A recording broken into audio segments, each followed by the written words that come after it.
Bon les amis, j'espère que vous allez bien. Moi je vous mens pas, malgré les événements de cette nuit, ça va pas trop. Ça va même pas du tout. Parce qu'en vrai de vrai, je suis pas fier de moi. J'ai cédé comme un imbécile à la violence et à la haine. Parce qu'au bout d'un moment, je supportais plus les menaces avec des armes, les propos, les viens, les la rue, la vraie, les trucs, etc. Ça m'a fait sortir de mes retranchements. J'envoie ce message à tous les petits frères qui m'écoutent. Sachez que ce que j'ai fait, c'est de la grosse merde. Et regardez bien, je vais payer pour ça. J'en suis totalement conscient. Et ce qui va m'arriver, c'est tout à fait bien fait pour moi. Donc ne prenez pas ça en exemple. C'est de la merde. Le mieux, c'est de discuter. Le mieux, c'est de réussir à s'entendre. Et le mieux, c'est de vivre ensemble. Par contre, je combattrai toujours le racisme. Je combattrai toujours les menaces. Je combattrai toujours la délation, les mensonges et la diffamation. Ce que j'ai été victime et ce que personne en France n'a fait. J'ai porté plainte comme un bon citoyen, il n'y a rien qui s'est passé. Et ben, au bout d'un moment, j'ai pété un plomb et j'ai pensé que j'avais le droit de me faire justice moi-même. Ce qui est totalement faux. Et maintenant, je vais payer pour ça. Voilà les amis, je vous embrasse tous, je vous souhaite une bonne journée. Et surtout, éloignez-vous un peu des réseaux et tout ça, c'est vraiment de la merde. Et contrôlez aussi ce que vous dites sur les réseaux, ça pourrait aider pas mal de monde. J'espère que ça servira d'exemple à tout le monde, cette histoire de merde. Et même à Bassem, j'espère qu'il se remettra en question, qu'il réfléchira parce qu'au bout d'un moment, il y a des gens qui peuvent vriller. Bonne journée à tous. Juste revenir sur quelque chose que vous voyez bien que je suis pas fou.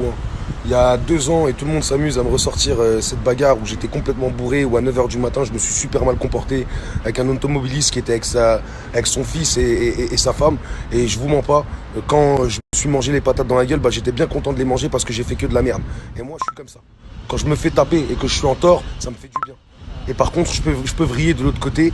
Et voilà, ne me prenez pas pour un exemple, je suis qu'un rappeur de merde. Et voilà, faites pas n'importe quoi, restez dans la vraie vie, c'est mieux pour vous. Les amis, parce que on va pas laisser dire n'importe quoi, je préfère m'exprimer tant que j'en ai encore l'occasion. Si vous regardez bien le récapitulatif de cette histoire, à aucun moment je m'en suis pris à Lyon. Au contraire, je me faisais une joie, je suis rentré de Thaïlande pour faire un showcase à Lyon. Il a été fait en sorte qu'il soit annulé par un espèce de fauteur de trouble qui a mis la pression sur l'organisation de la boîte, qui s'appelle Dilox. Si vous voulez un vrai fautif, les Lyonnais, ça commence par là. Parce que moi, j'ai jamais insulté Lyon, j'ai jamais mal parlé de Lyon, ça fait 8 ans que je viens dans cette ville et j'étais très content de venir. Et au bout d'un moment, Bassem, il s'est mêlé des choses. Et comme d'habitude, il sait pas s'arrêter. Et je vous mens pas, j'ai pété un plomb. Voilà, j'ai pété un plomb. Quand on parle de ma famille à outrance, quand on parle de ma femme, quand on invente des choses, quand on n'arrête pas. J'ai essayé de lui parler en privé plusieurs fois. Je lui ai dit, viens, on parle, viens, on se voit. Je lui ai dit, viens, on met les choses à plat. C'est pas comme ça. Je suis pas d'accord avec toi. Il m'a insulté ma mère directement. Il a pas voulu me répondre. Il m'a dit que j'étais un suceur, que j'étais une merde. Et vous connaissez Bassem. Et bah ça m'a fait péter un plomb. J'en ai eu marre au bout d'un moment d'être la risée des réseaux sociaux. Et j'ai agi et c'est une grosse erreur. Mais je reviens sur un point. J'ai rien contre Lyon. Ne vous inventez pas de guerre avec moi, les Lyonnais, c'est absolument pas vrai. Et arrêtez de vous faire engrainer, c'est ce qui a fait qu'on en est là aujourd'hui.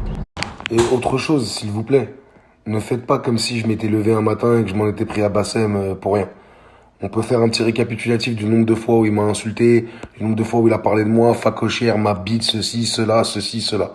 Faites aussi le récapitulatif du nombre de fois où il a tendu des guet-apens à des gens, où il tape des handicapés, où il fait des fausses cagnottes litchi qui s'approprient l'argent pour lui, et j'en passe et des meilleurs. Alors ouais, j'ai dépassé les bornes, je suis entièrement d'accord, mais par contre, je vous le dis clairement, je regrette pas de m'en être pris à lui. Je me regrette de m'en être pris à lui de cette façon-là. Et voilà, tout le monde le sait, on va pas s'inventer des vies, on n'est pas des voyous, on n'est pas des gangsters, on fait de la musique, on est des gens plutôt agréables en plus de base. Mais au bout d'un moment, il y a certains comportements qui peuvent nous faire péter un plomb, on est comme tout le monde, c'est tout. N'oubliez pas qu'il a engrainé un petit dégénéré de Lyon à venir faire peur, à terroriser l'organisation de la boîte de nuit en montrant des fusils à pompe, en montrant des kalachnikovs, en montrant des 9 mm, des 38, des 45 et en veux-tu en voilà. Tout ça pour moi, au bout d'un moment, vous pensez que j'allais venir comment en fait? Vous pensez que j'allais venir en trottinette et tout seul? Je me protège, c'est normal. Je suis venu en bas de chez lui, à 500 km de chez moi et on était 4. À la base, on voulait pas que ça dégénère comme ça. Après, dans le feu de l'action, on contrôle pas tout. Je suis rentré. Et encore une fois, je vous l'ai dit, je suis pas un voyou, je suis un artiste. Ah, j'ai pas besoin de vous dire, c'est pour ceux qui veulent voir si j'ai fait des ventes, des vues, je pense que c'est assez visible quand même. Et j'ai pas besoin de venir faire des choses comme ça. Je suis comme tout le monde, j'ai des sentiments. Quand on touche à ma famille, quand on touche à ma femme, quand on me fait du mal comme ça, au bout d'un moment, eh ben, ça tape. Quand on tape toujours au même endroit, et surtout sur un truc de tu ne vas pas répondre, viens en bas de chez nous, et en menaçant en privé, en envoyant des armes, en envoyant des vidéos, en nous faisant comprendre que c'est la mafia, que c'est la guerre, que ça va être très très dur.